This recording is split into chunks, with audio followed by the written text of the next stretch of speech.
Jai Gurudev. My name is Abhinav. I am studying class 7th A in Srimashi Vidyalaya school. This is a walking stick with light for my grandmother for walking in nights. I had made this by a 9-volt LED light, a 9-volt battery and connector and a normal switch.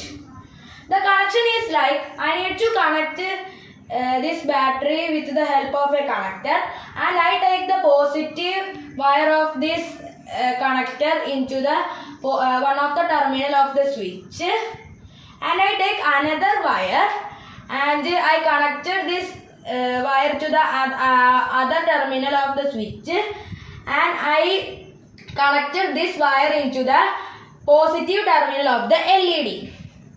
And then I take the negative wire of the battery and connected to the negative terminal of the LED. And I will show how it works. So I have switched off my light. Look, I am clicking on this switch. Look how it works. It's very efficient.